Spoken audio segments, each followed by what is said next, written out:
All right, Alicia, thank you so much for joining. Really appreciate it.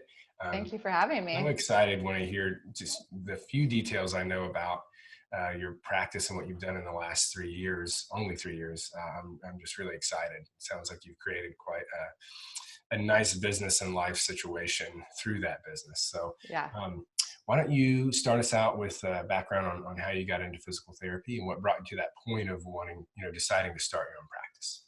sure.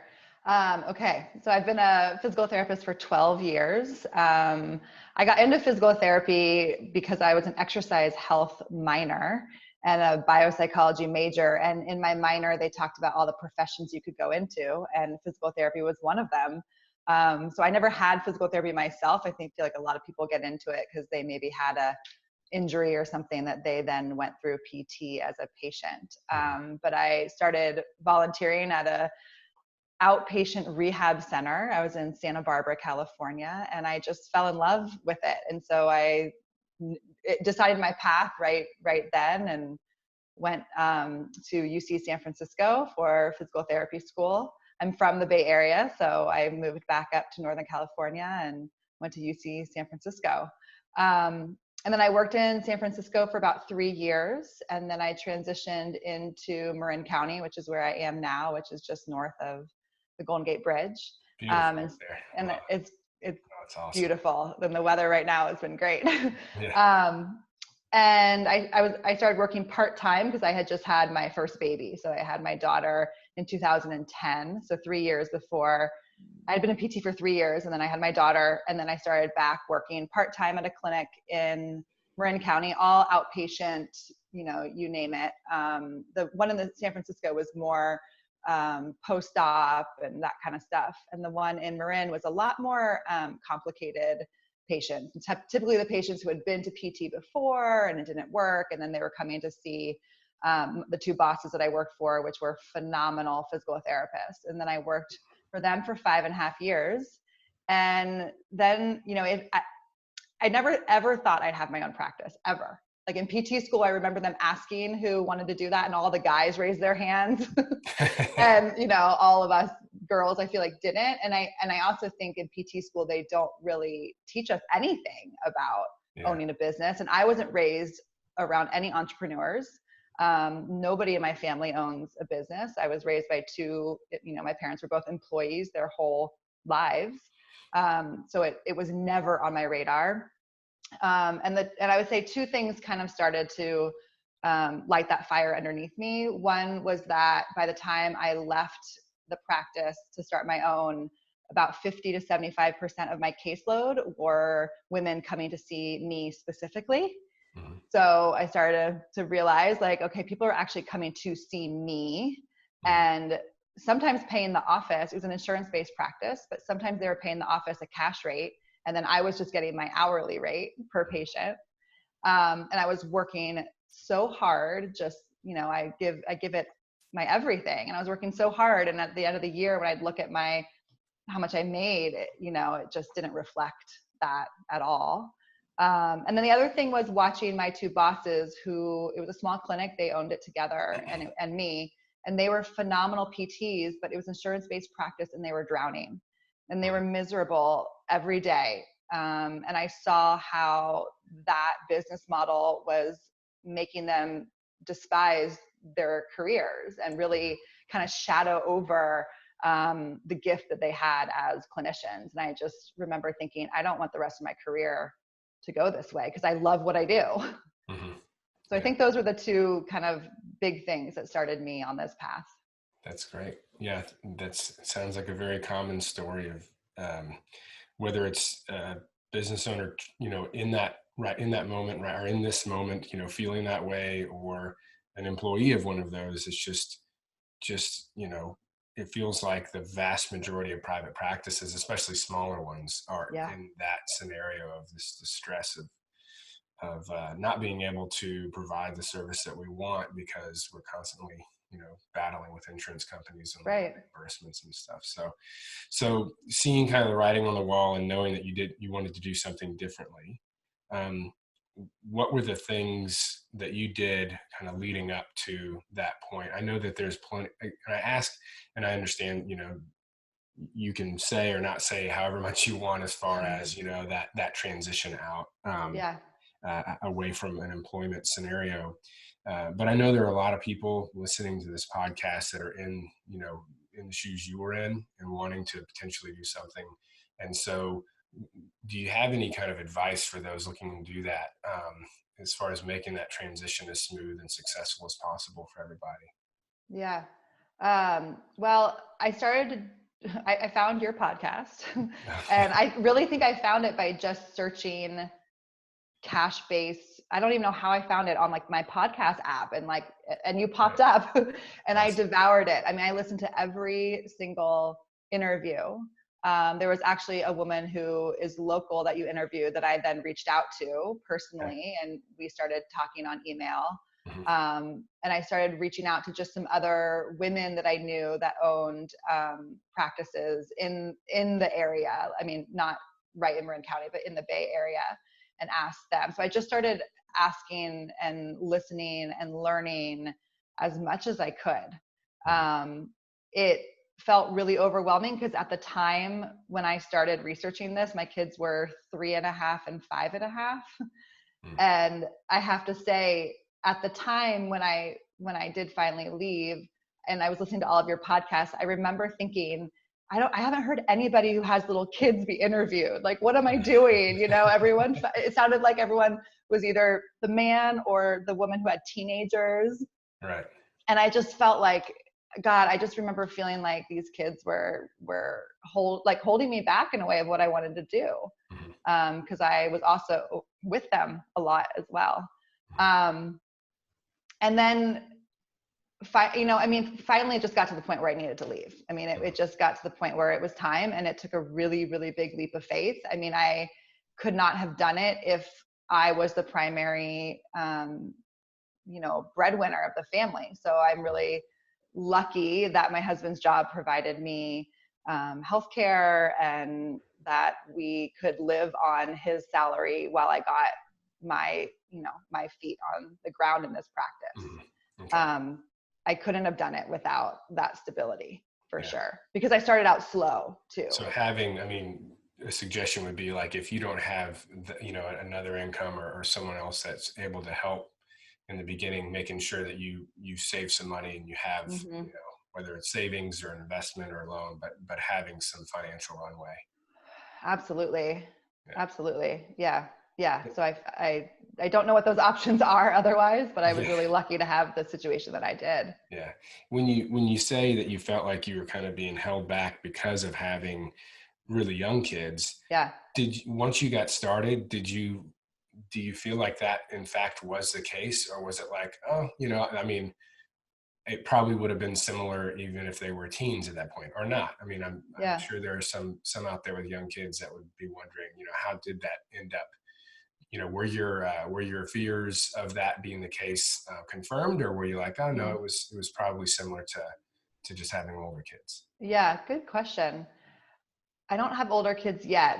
They're now 7 and 9, but I think what it was for me was the like real mental load of the little kids, where I would come home and I'd have, okay, today I'm going to work on my marketing, and today I'm going to, work on this. And then next thing I know, I have a toddler, on my lap, or, like that. I think it was that mental load of feeling like I never had the space to actually work on it as hard as I wanted to. I couldn't give it as much as I really wanted to, because I knew I needed to do this. Mhm. So I think it was more that, like the mental load of really little kids. And did you find ways to deal with that and find, space and mental space as well, to be able to really focus, or was it just kind of that's how it was as they were toddlers? It was kind of that, just how it was. I don't think I found a magic solution. It was Yeah. really, really hard. It was really hard. Absolutely. I never felt like I could give my business what I wanted to, in that first year until my son got into kindergarten. Okay. Yeah. Yeah. We're on the cusp of having toddlers now, so I'm just asking that as much for myself as, Uh-huh. as anyone else out there.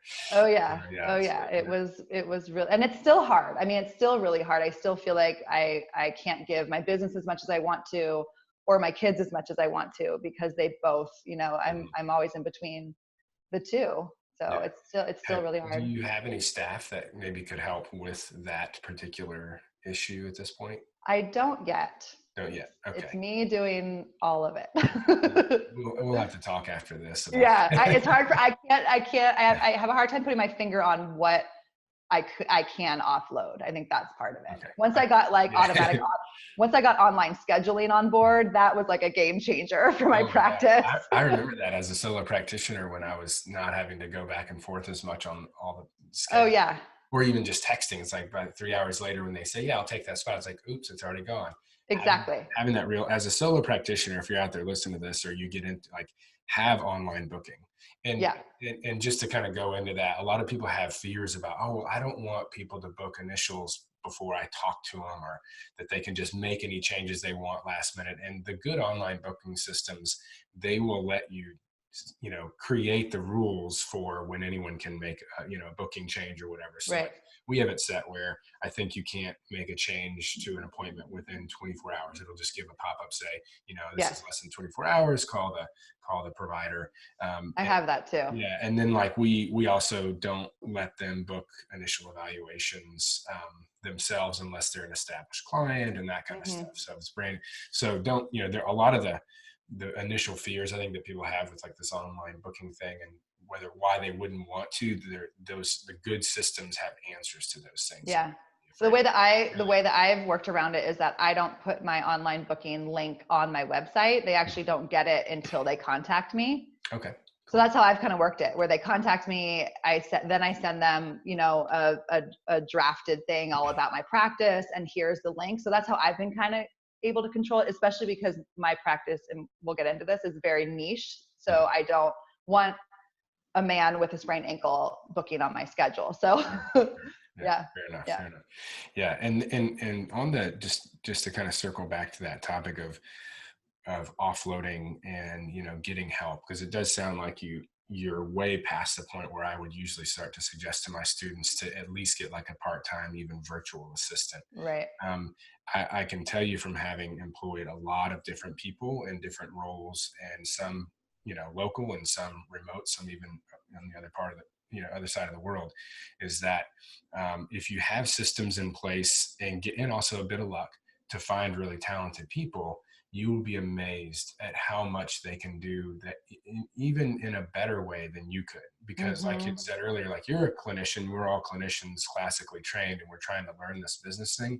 There's a lot of people out there that can take a lot of those administrative and business related tasks, marketing, social media, whatever, and actually do them better than us, even though it's our baby and there's a lot of fear around it. But I would say, dipping your toe in and getting someone part-time, hourly, maybe even virtual, to take on some of the tasks. And we can talk about, again, a little bit after this in more detail of what what you've got going on. But to tell you and everyone out there, as soon as you can start to leverage, your time by being a support to staff executing for you rather than doing everything yourself, it really is a game changer. It's going to feel like even better than going to online scheduling, I promise. Yeah. I'm looking forward to learning more. Yeah. Because when you talk about like not feeling like you have enough time for the business and for the kids, it's like the clear, one of the most clear and easiest solutions there is to start to offload to staff. So, okay. So you pull the trigger at some point. You're like, I just got to make this happen. Yep. Regardless of having little kids, or any of the other issues. And so you make it happen. What was that like when you first got started? Were you, give us the logistics of how you started out, and let us know also kind of how it felt as you took the leap. Yeah. Well, I will say that the conversation of telling my bosses was probably the hardest breakup ever. I had been with them for 5.5 years, and they were just amazing clinicians. So it was really, really hard. So I'll back up and say, by the time I left, I had really already made a name for myself in my area as the physical therapist that you go to if you're a mom, if you're pregnant, or if you're postpartum and you're having orthopedic type of issues. So that gave me the confidence that people already know who I am, and I already have a following of some sort. I mean, small at the time. So I started out just doing home visits. That was really what also pulled me out of the clinic, is that I wanted to offer postpartum moms home visits, because so many of them couldn't come into the office to see me because of childcare and babies and all of that. So that's how I started, was doing home visits. And I did that for about 6 months only. And I can't remember how many I had a week, but I do remember that the first week, I remember my last day of work was the day before my son's 4th birthday. And the following week, I already had one person scheduled. So I never had a week where I didn't have at least one person scheduled from the minute I started. Right on. And so the home visit started to ramp up, and then I decided it was time to get some office space as well. And I was already teaching a postpartum rehab class at a prenatal yoga studio once a week that my curriculum, and I think I had been doing that for about 6 months maybe as well before I left the practice. So I started renting, they had a back massage room, and I started to rent that 1 time a week. So I was doing 1 time a week in this office space, and then 2 times a week home visits. And I continued. You say 2 times, like 2 days a week? 2 days a week. Okay. 2 days a week. And I could see 3 people max on a home visit day. Just because of traffic and travel time and all that. Right. And the other thing that I started out with was 90-minute evaluations, especially because when I'm dealing with a lot of postpartum women, I really believe they need time to talk about their births. And there's a lot more behind why they're coming to see me. It's not just, a shoulder injury. So I did the 1 time a week in the office and then home visits for probably another 1.5 years. And then it was time to get more office space. The home visits were kind of starting to wear me out. I love doing them, but I can't be efficient. Yeah.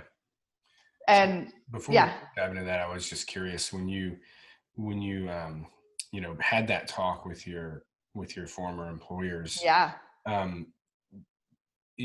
Like what, how did, I know it was really hard, obviously, but, were they like, okay, go for it, and we support you, just, don't call our clients, or how did that go? And if you have any suggestions for others that might have to be going through that. Yeah. They were really supportive, because they knew that I had a niche that I wanted to work with. They knew that I was happiest when I saw those type of patients, and that I didn't, want to really see the other patients anymore. So they were really supportive. Luckily there wasn't, much talk about don't call our patients or things like that at the time. I think I only had one person who continued with me after I left, because she was pregnant and she wanted to see me through her whole pregnancy. An established plan of care that actually continued. Yeah. Okay. Right. Exactly. And I gave them enough time that I was able to taper down people, and discharge the people that were ready to be discharged, and transition the people that needed to be transitioned to them. And then there were some clients who I gave them an option. You can see my continue with my bosses, or be discharged and come back to the clinic if you need to. But they were really supportive, and I was able to leave on a positive note. They weren't moms themselves, so they really saw that I had this passion to treat these type of patients. Okay, cool. Yeah, that's great. It sounds like it went about as well as it could, and I think that's great if you have, if you're in an employment scenario and you have that support. I came out of the opposite, where it was, lawsuit, threats and that kind of thing. And I knew I wanted to do it differently when my first employee became a practice owner, and his practice is doing great. And I was as supportive as I could be, and still am. I think it can go so many different ways depending on how the employer is. Right. And who that person is. And it's kind of like skating on thin ice. Do I just, am I up front and, tell them everything, and like you did, and do a long transition, and it'd be great if that could work in all scenarios. But I imagine there's also some situations and people out there that when you tell them, that that's your plan and you'd like to make it a really good transition, they're going to be like, get out, Right. Right. and so I'm glad to hear that they had the right mindset about it. Yeah. Yeah. They did. They Transition did. nicely. Great. So back to the point where you're like, okay, the home visit thing, that same thing happened with me, is it starts to get wearing you Yeah. out. Enough people where like, well, in that 2 hours I had spent driving to and from and seeing that, I could have seen two people and Exactly. much. So you found some space in the very cheap area of Marin. I'm sure. Right. Talk Exactly. about real estate prices. Goodness. Yeah. So how'd you deal with that and find affordable space? So you mean when I went to get more space, and Yeah. just the one time a week space at the yoga studio was really cheap. I mean, Okay. I was bringing in a lot of income for the yoga studio through my class, because I teach a 4-week class and it's the most expensive thing they offer. So they gave me the room for a cheap rate. And then when I decided that it was more space, I needed more space. I also needed space that was my own. The office that I was working out of at the yoga studio, the yoga studio, it wasn't my own, because a massage therapist used it another time. Like, I had to move my stuff in and out every week. I was like bag lady, back and forth. And so I started looking. I knew the exact location I wanted to be in Marin County, very centrally located, right off of the freeway, and I found it. And I'm still subletting right now. It's a office where I have it 3 days a week. And the man who's on the lease is transitioning out of his bodywork business. There's an acupuncturist in the office as well, but I have the room 3 full days a week. And it literally, I thought about it and it popped up on Craigslist. I mean, it was like, I envisioned where I wanted to be, and there it was. And it's been a perfect location. Awesome. So I rent it 3 days a week, but I only see clients there 2 days a week. So one thing that I gave myself was a admin office day, which really put a container around my work more. And so I wasn't doing as much of it at home.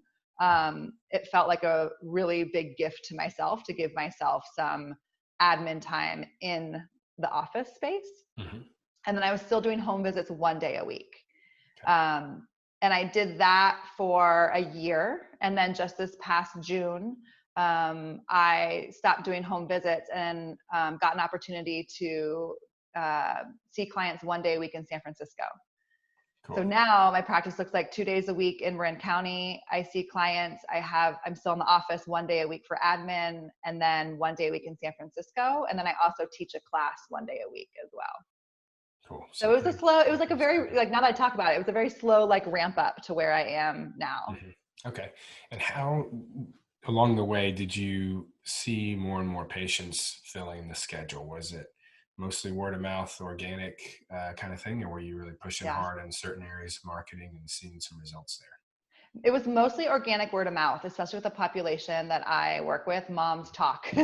So I found, and I found this even before I left the other practice, because I was already trying to get the word out, that the moms who were going to refer more than talking to the referring physicians. That being said, I have always kept in touch with the referring midwives and like the doulas in my area and the OBs. Like, everybody knows me now, but I would say that the most referrals are word of mouth. I usually get people who say, "Oh, my friend told me about you and my doula, and then I went to this class and they talked about you, so I'm finally here." Mm-hmm. Yeah, that's good. So they see you everywhere. Yeah, and I'm in the community too. I mean, I'm a mom too, so that also, I would say, really helped, because I'm in those mothers groups as well. I want to come back and talk about what groups and have listeners get some ideas about how they could apply that to their niche as well. But just curious about the component of word of mouth, or not. I'm sorry, not word of mouth, but the referrals from the doulas, from the midwives, and even from physicians that are now familiar with you and that you keep in touch with. Have you had to have any conversations about the fact that you're cash pay with them, or do you get many calls from people not aware that you're not in network with insurances? In the beginning, I got a little bit more questions about it, and I have had a few physicians who have asked specifically and said that they'll note that on my file. But the doulas know, because they just know that that's how it works, so they don't question it at all. And I would say I still get people who ask, I think I've even heard this on the podcast before, when you get an email that says, "Hi, I want to come see you. Do you take my insurance?" And that's all they say. I still get those, but very, very rarely. I have it right on my website that I am not in network with any insurances. But overall, I would say from the physicians, from the referral group, I didn't have to deal with too much pushback about that, because I wasn't relying on them. Okay. And do you, on your website, do you also list pricing, or do you just have that you're in network and a call for pricing? So I used to have all my pricing on there for 3 years. I had my pricing on there, and I only just took it off, but I'm going to put it back on. I took it off because when I started in San Francisco, I started there at a higher rate. Mm-hmm. And I have now transitioned my Marin office to that higher rate as well. But I took it off during the transition because I didn't want it to sound confusing of where my rates were. But I did have it listed, and I plan on putting it back. I found that a lot of people don't even get that far into the website because they're still filling out the form on my website and then asking me. So but I did have it on there. That makes sense. And it's an ongoing debate of it is, yes, whether you list it or you don't. Yeah. For a while, we haven't for quite some time. I don't like to have my staff answering pricing questions so much in, like, say, a free consultation. When I say staff, I mean the physical therapists. I prefer to have that conversation myself, or now we just hired a really fantastic admin who's doing the phone conversations. But I like those conversations to happen ahead of the visit to the clinic, whether for eval or consultation. But I, and this is just me personally, I'm not saying, that you need to change your plans. But I do think that until you've had that conversation and you've kept them on the phone for 15, 20 minutes and gotten them really excited, there are probably going to be some people that would have seen our pricing and thought, $185 for an hour, what? I'm out. Right. Whereas that same person, after 20 minutes and talking about, and having been guided through the conversation in the way we do, then they're like, okay, yeah, I get it, and I'm ready to at least come in for a free consult. So exactly, kind of where I agree in that debate or in that topic. And I'm not suggesting to anyone out there that you should or shouldn't do. But that's kind of the thinking behind. Right. And I first put it on there, I will say, because I didn't have the time to answer those people that just wanted to know yes or no. Right. But the people who wanted to have that conversation, and I would have that 20-minute phone call with them, or in my email draft back to them, I have before I even list my rates, the whole thing of like what you're getting, what I'm going to do, and what you're getting from it. That really, I think, helped sell why I'm different. Yeah, for sure. Yeah. For sure. Great.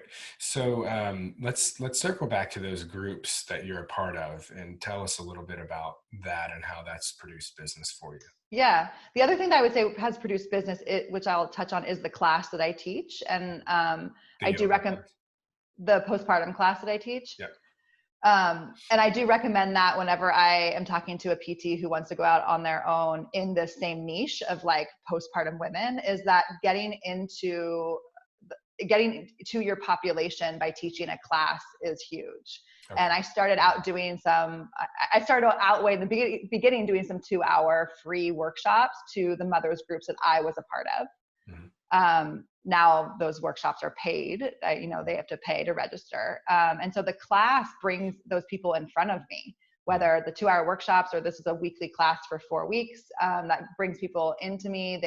It's also a way to offer my services at a lower rate too. Mm-hmm. And then some of them will follow up with me later. So that, I would say, was a really big transition as well. And then the groups are just the local mothers groups that I'm a part of. It's funny, one of the groups I don't even sign on to anymore, because by the time I sign on to it, if there's a question about someone's body, 5 people have recommended me anyway. So I'm like, oh, okay, I'll let them do the marketing. Exactly. That's awesome. So just being active in the groups associated with your niche, Yes. just as a member, and as a resource. Yeah. Let's talk more about the class that you teach. I love that you're doing that. And I think that that could be really applicable to so many niches out Yes, I there. think so too. So give us the logistics of the class. Let's say like the 4-week class. Yeah. What do people pay? What are they getting? How do you market it? All that. Right. So the class is, I also have a great situation. The class is hosted through this yoga studio. So they do, I would say we both do half of the marketing. They do marketing to their own population of women and their members. And then I do the marketing to my, social media and email groups and things like that. The class is 4 weeks long. It's 1 hour a week. It's limited to 5 women at a time. So we market it as like a semi-private experience because I get my hands and my eyes on everybody. So we're very big that it's not a group fitness class, and you're going to get a lot more out of it. And the class starts with a lot of education. And so I talk a lot about how this is different than going into a exercise class, because I'm actually going to teach you what you're doing and why, and what the muscles are and the function, and give them that benefit of why a physical therapist is teaching this class. And then every week they get a set of exercises and they go home and practice them and then come back, and there's a progression of exercises. And, I would say one of the benefit that I really sell is that as I'm teaching the class, they get all these little gems from me through my clinical experience. So if I'm teaching them an exercise, I'll pull in, hey, I just saw a client this week and this is how that helped her. And I bring in a lot of stories of my experience in the clinic that they will not get if they were just taking a class from a personal trainer. And that I've been told is really helpful for them to, one, normalize what they're experiencing, and then also help them see that what they're doing in these 4 weeks, how that is going to transition them and help them for years, down the road as well. It also helps sell your services. Exactly.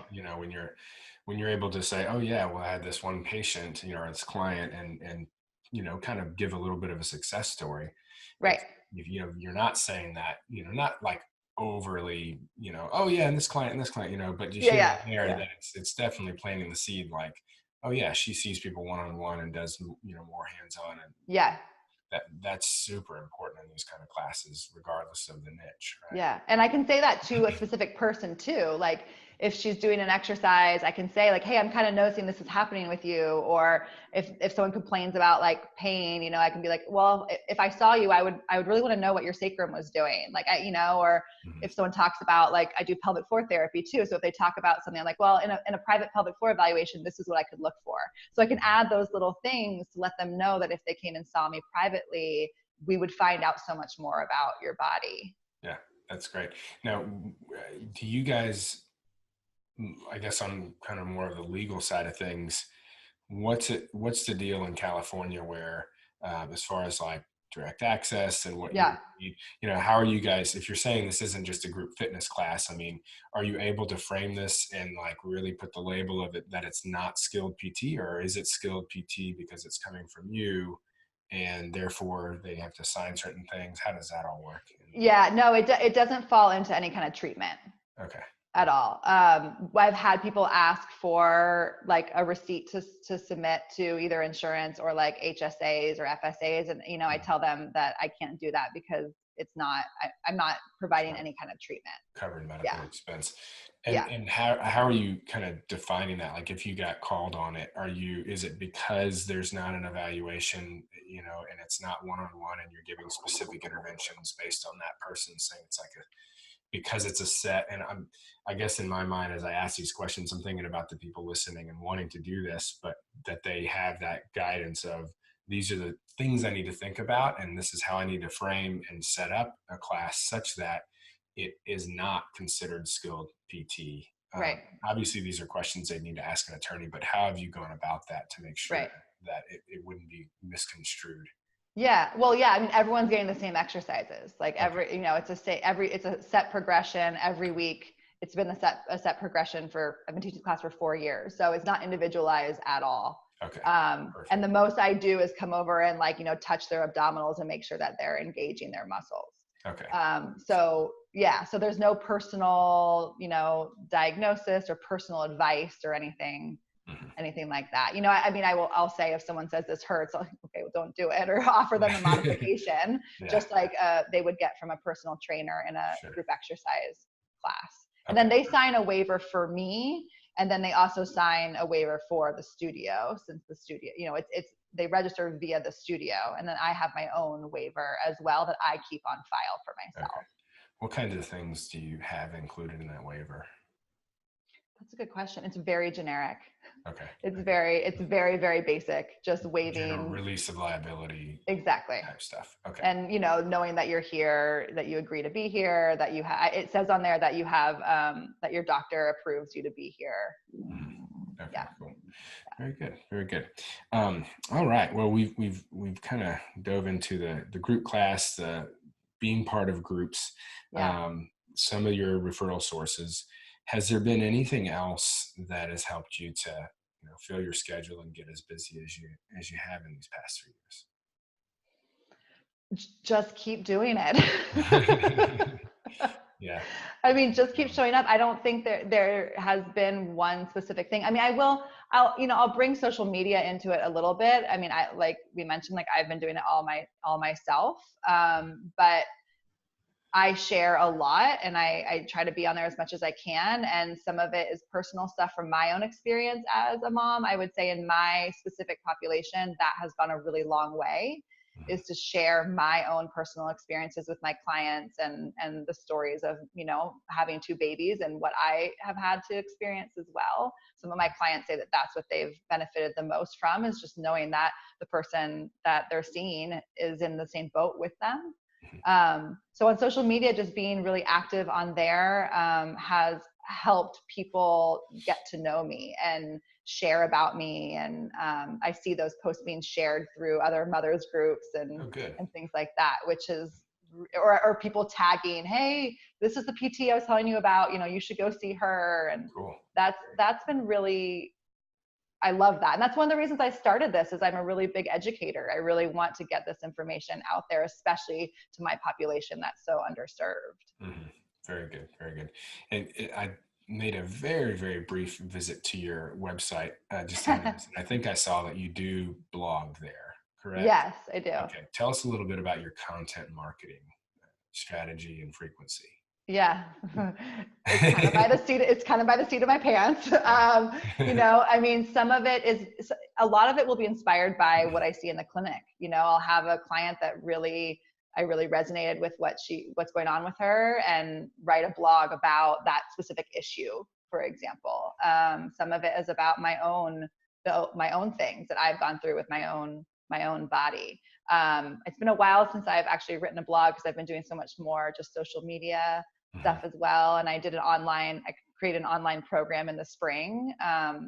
So I haven't been as active on it, but just like my social media posts, and I'm sure you'll tell me I should have a better strategy, but a lot of it is just like, I'm in the clinic that day and a woman says something to me about how I helped her. And I'm just so inspired that I'm like, I need to share this. I need to share why someone came in and what she said to me today. And because those are the stories that I have found pull on people, and they're like, me too. Like, me too. Would you hold up and do a live video? Are we talking you type it out into your phone? Would you associate it with just text, or with a nice graphic that you created? I try to always put at least a picture on it, because I think those grab people's attention. Sometimes it's a stock picture. Sometimes it's a picture of me. And sometimes I'm hopping on there with a video of like an instructional, educational video, or just a video of me talking about a specific topic. I try to do all of it, because some people won't watch videos, and some people won't read text. So I try to do all of it. Yeah. Very good. When you do a text post, back in my mind, I'm also just kind of thinking about some suggestions for you to help to streamline some of these processes, so that you're not kind of so overwhelmed with it, and you can be more consistent with it. Yeah. And so when you're doing, say, a text post with a related graphic, if it's not just like a 2-sentence kind of thing, that can become a blog post as well. Yep.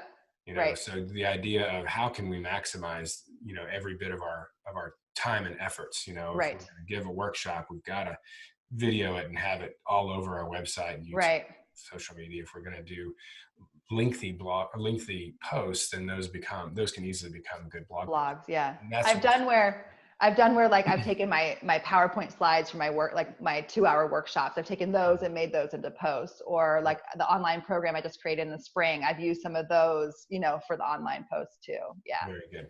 Yeah. And that's where your virtual assistant comes in, or Yeah. even your assistant, because it's like, if you have someone and over time you just set up those systems of, all right, you know what, I know that I've got a long drive to and from San Francisco.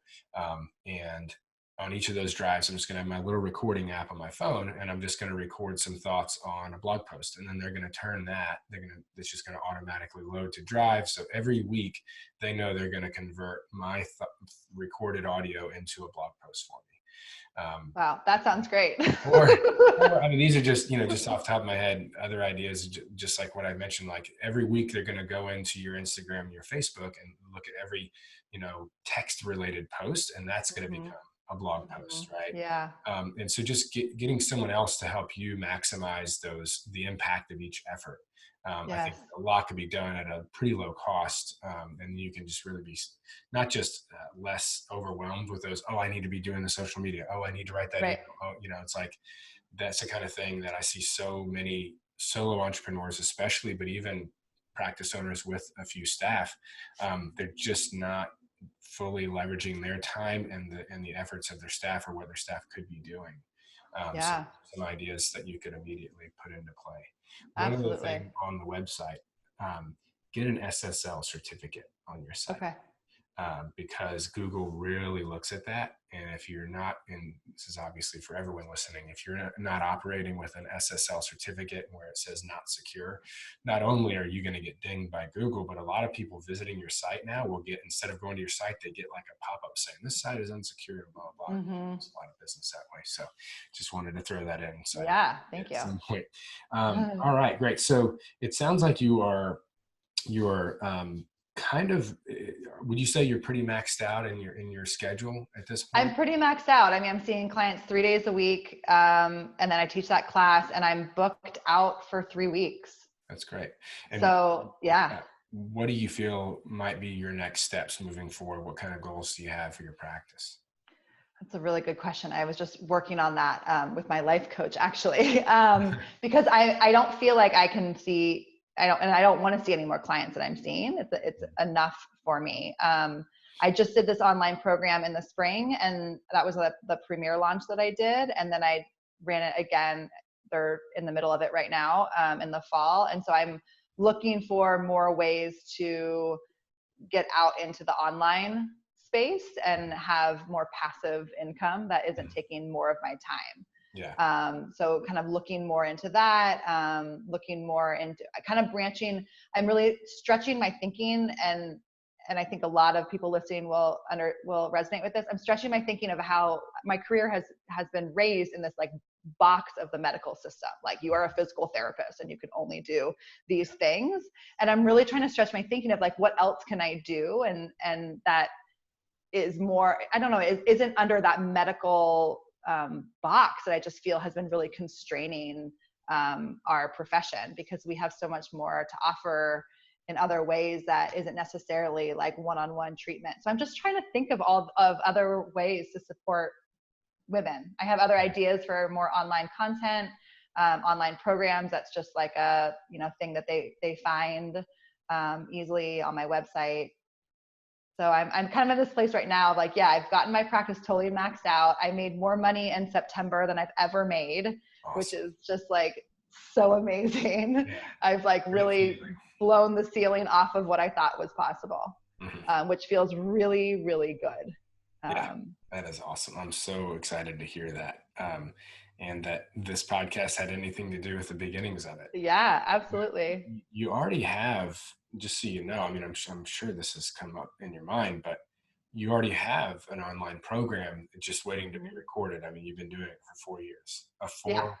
That 4 hours, I mean, boom, just maybe, give the next one at a big discount if they're willing to, sign off all the waivers and be on video, Right. and just, have it recorded, and there you go. Now you've Yeah. And people want that. People want that. I still have to look into I guess I've been worried about all the more legal implications about that versus my online program I'm doing now is mostly educational.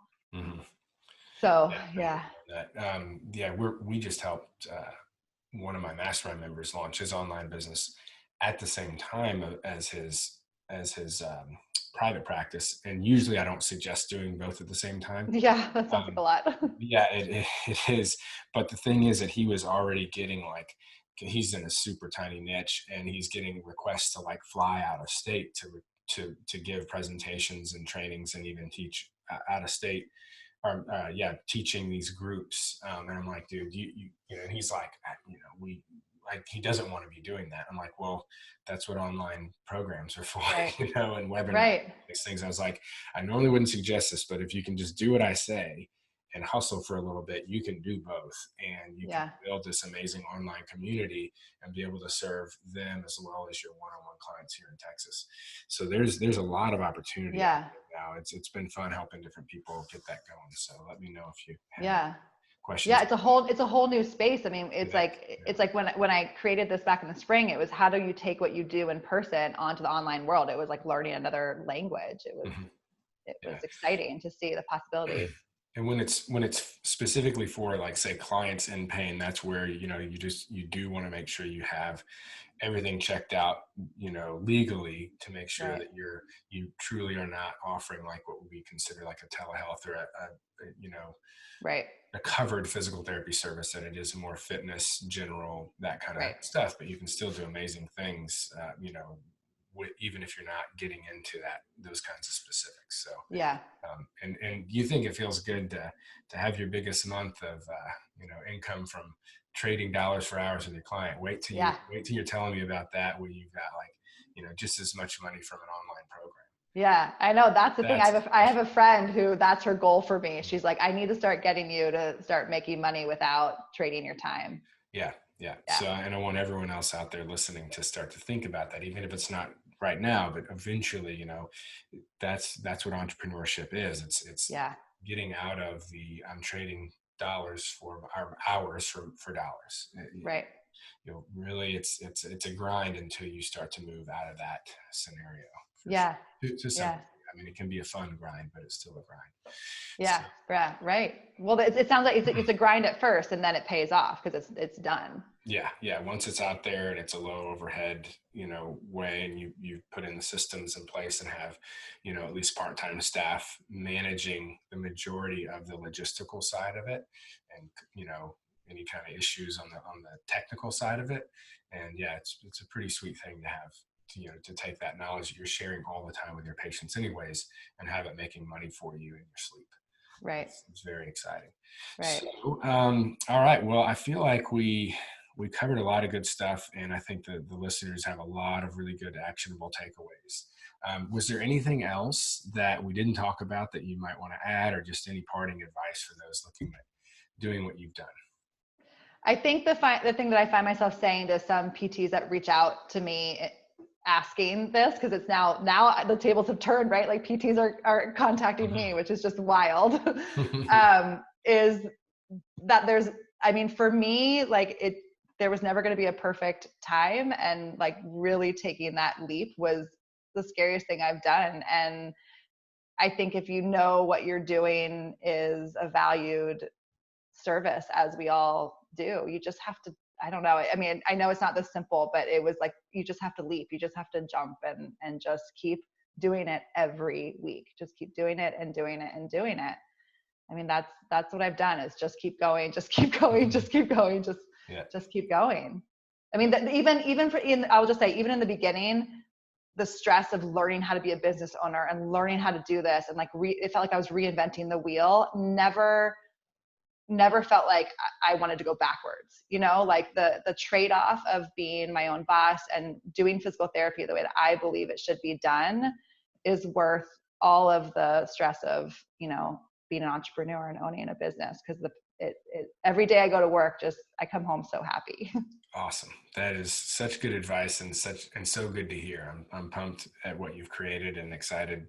Hopefully in a few years we'll have a part 2 and I know. I'm excited too. on the next phases. So doing great things. Thank you again so much for taking the time. Really, really appreciate it. Thanks for having me. If people wanted to check out what you're doing online, connect with you, or check out practice, what's the best way to do that? Yeah, so my website is aliciapt.com. It's ALICIA PT.com. And then you can find me on Facebook by searching for Alicia Willoughby Physical Therapy. Cool. All right. Thank you so much, Alicia. Really appreciate it. Thank you.